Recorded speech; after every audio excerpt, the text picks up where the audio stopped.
weird that we have a favorite ferry? We totally have a favorite ferry. What's your favorite ferry? The Samish, because we like to have sandwiches when we see the Samish. Oh my God, look what's coming. It's the Samish.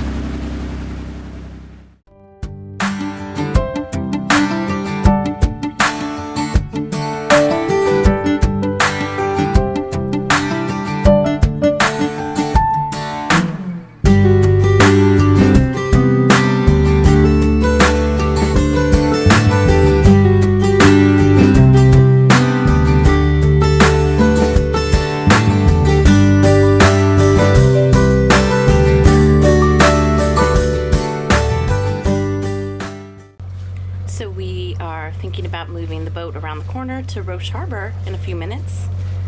And of course, this started to happen. Why does it always rain when I have to pull up the anchor?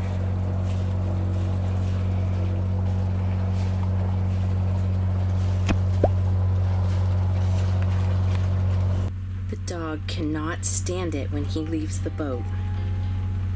She will sit out there even if it's raining and watch him.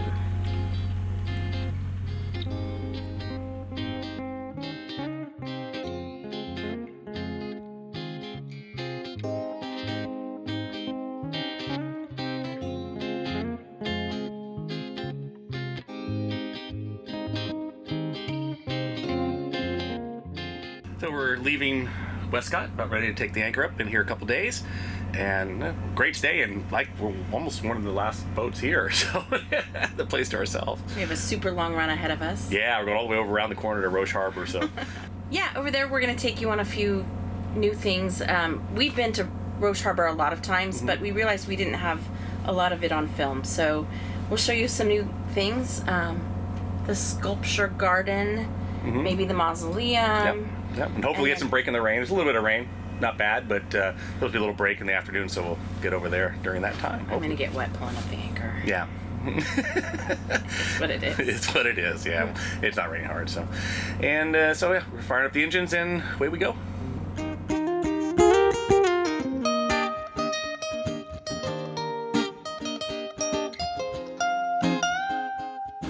Crab season is still open, and it's still a crabbing day.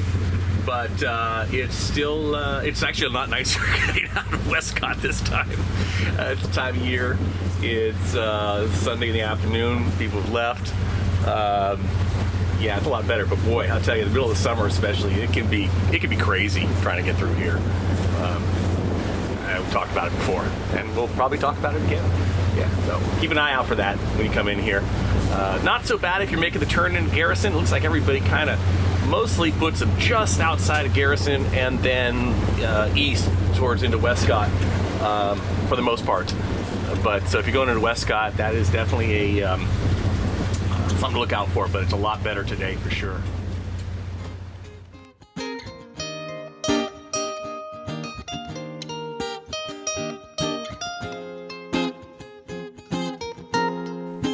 It was an easy, slow run at 5 knots around the corner to Roche Harbor, a harbor that originated with the quarrying and processing of limestone, with some of the old infrastructure from that era still existing.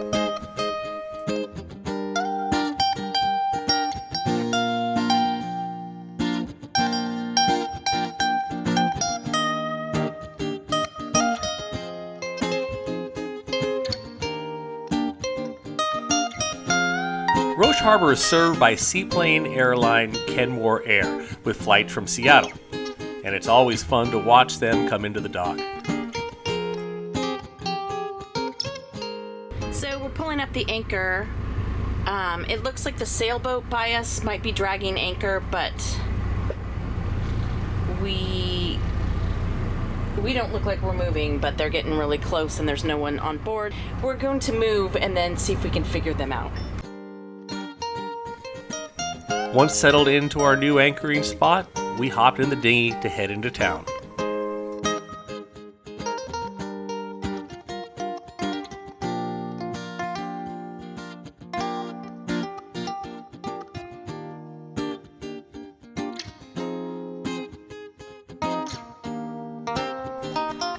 Being now late September, the town was very quiet, but even more so as there was a wedding going on, timed perfectly in a break in the rain.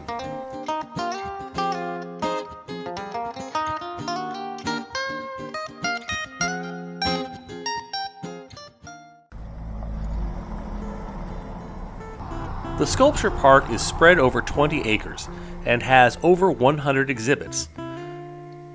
The meadow, pond, and trails are maintained by the San Juan Museum of Art and funded by donations from visitors. Of course, we always have to stop by the alligator. It reminds us of our own boat mascot, Navigator.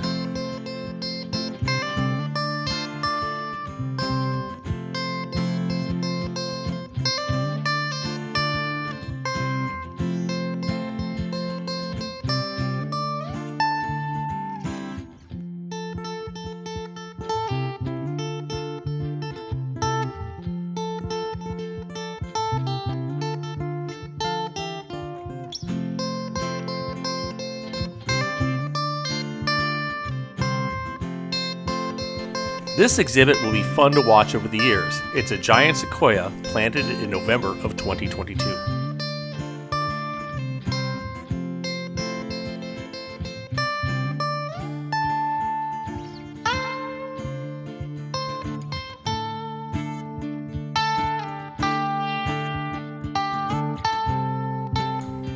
And the fishnet sheep made from used gill nets is very creative.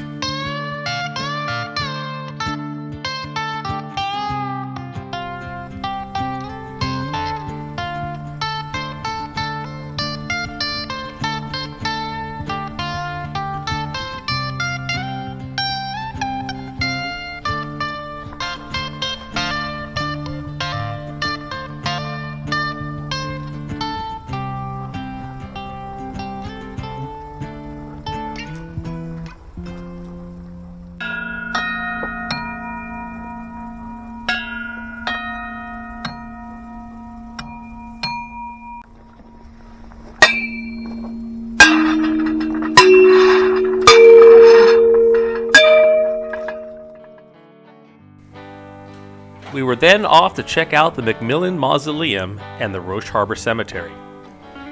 And like so many cemeteries, there is always a bit of tragedy.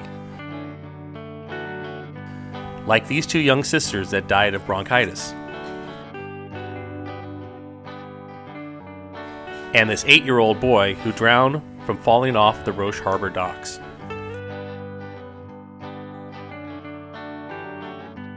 The McMillan family mausoleum was built by John McMillan, one of the founders of Roche Harbor and its limestone industry. The mausoleum incorporates symbolism from Masonry, the Bible, and the Sigma Chi fraternity, which was all important to him. The ashes of the family members are interred in the chairs at the table. One bit of symbolism is the unfinished column, symbolizing that man dies before his work is done.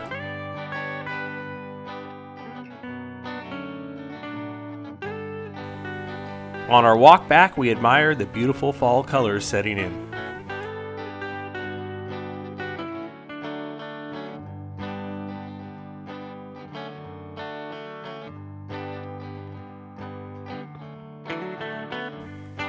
We stopped by the Madrona Bar and Grill for a bite.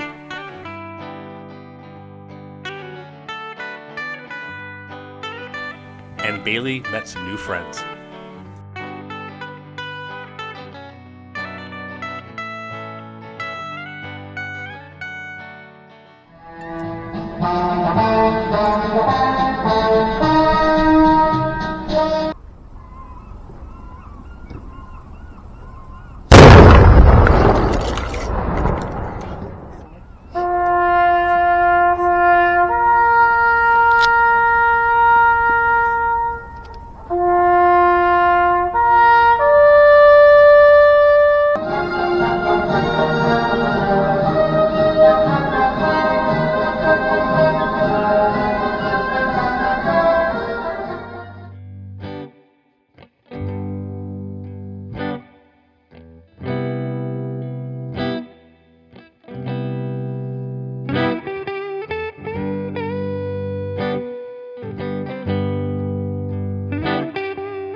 having burgers on Fully loaded burgers on good old boat-made sourdough. It's delicious. We have tomatoes, avocado, sauteed mushrooms, cheese, that onion jam that I made the other night. Yep.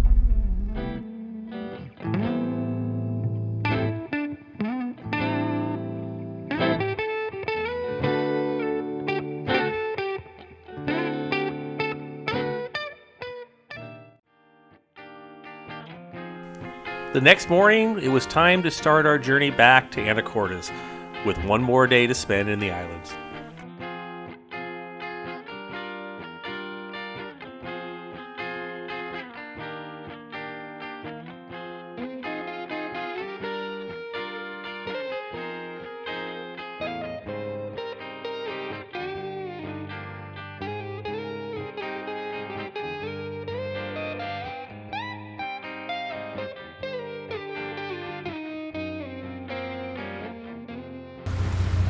Leaving Roche Harbor, and nice day, beautiful town, as always, and it was really nice in the off season, so we could anchor basically right in front. Had some issues with another boat nearby, so we had to kind of move around. It was a little frustrating, but it all worked out fine. So we had a good night and a good meal, and now we're going to try James Island, see if we can get a spot on the dock, and if not there, maybe Eagle Harbor. So we're just wrapping this trip up, just slowly making our way back. And it's always good to go home after a few weeks at home. We'll wish we were back on the boat, but it's been a great trip. So let's see what else we find.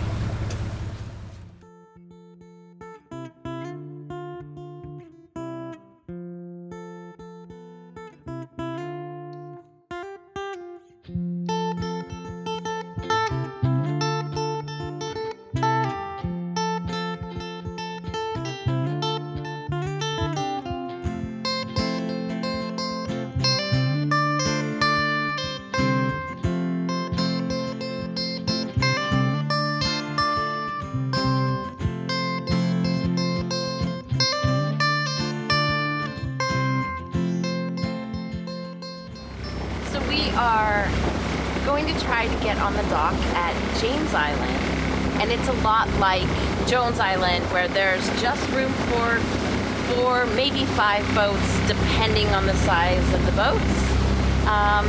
So you kind of have to get lucky. So we'll see how it goes.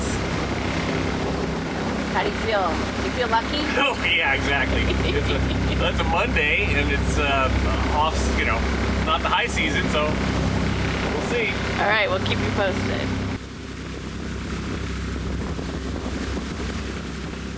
Okay, we're about to find out.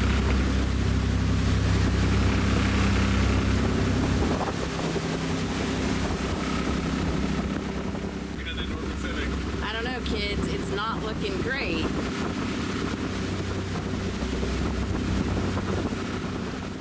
I think we'll be going to Eagle Harbor.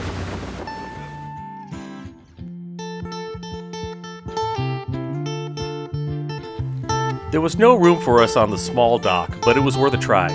We got a spot there last year, and it is a beautiful island to explore. So it was off to try Eagle Harbor on Cypress Island.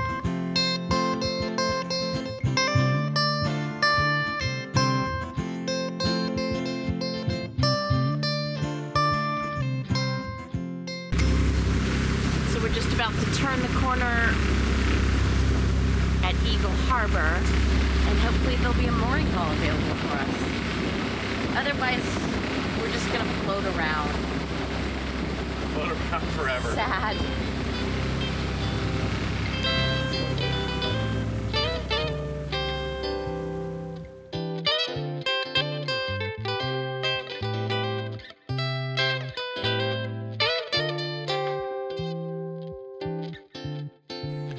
Eagle Harbor is a voluntary no anchoring zone to protect the eelgrass, and as such, there are several mooring balls, and they are free of charge. they give you excellent access to the 5,230-acre undeveloped Cypress Island with its miles of trails to explore.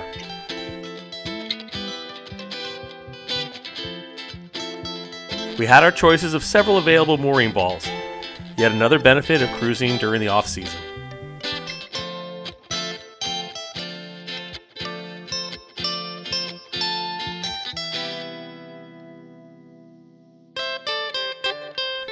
Once tied up and settled in, we headed for shore.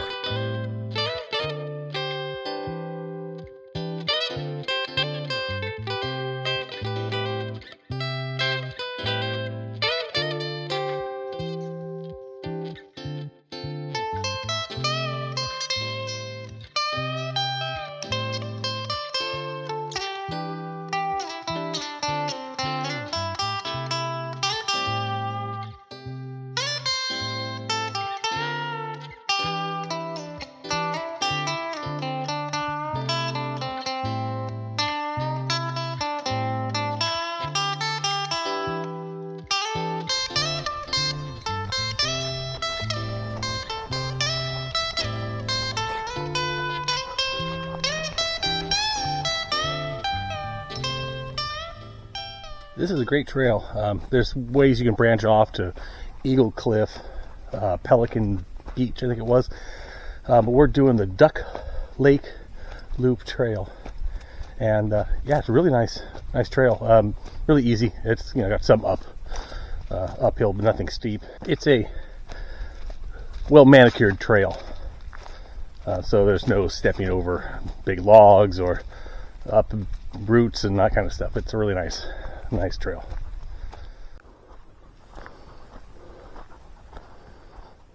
And of course, every place has to have a smuggler's cove.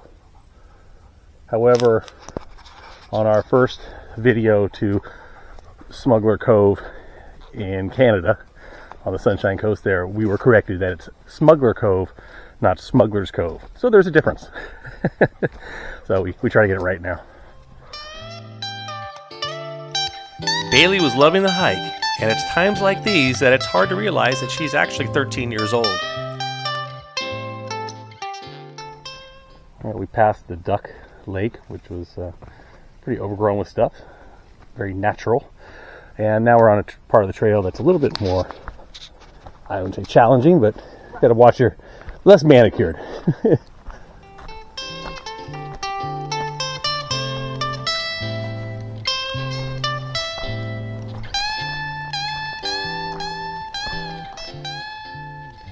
Remember I was saying about not having to go over any down trees and such. Well, now we're getting to that point. Need to go under some.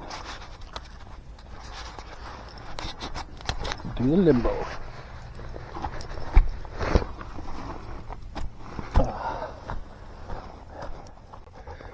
So if you do the Duck Lake loop, when you get to the beach, go to the right, go that way. The hill is more gradual all the way up, and then coming back this way, it's real steep. So unless you really want to get a good workout at the beginning of your hike, then you can go to the left way. But it kind of goes up gradual. If you go to the right, you go around to the lake, and it's a somewhat steep route back down to the harbor. So, little pro tip. Actually, it's not a pro tip. We just discovered it ourselves. We were just saying if we went the other way, it would have been less fun. We made the loop back to the beach and our dinghy, and then it was back to the boat.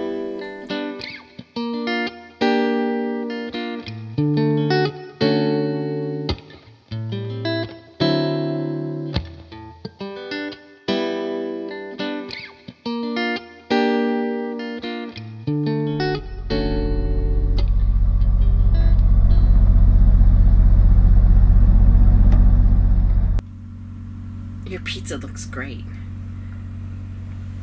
gonna have a piece.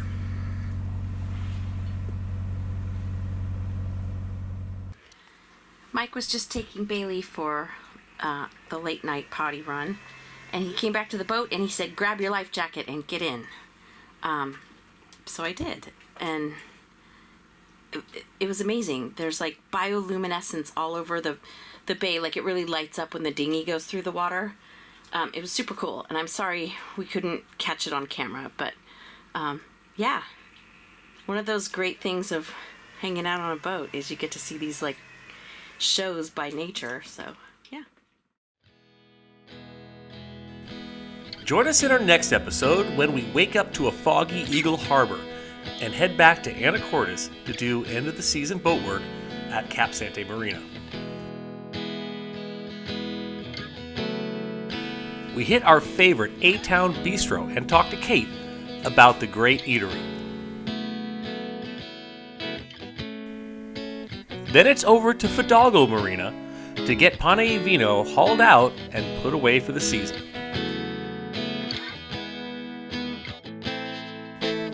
And please like and subscribe and leave a comment. We'd really appreciate it.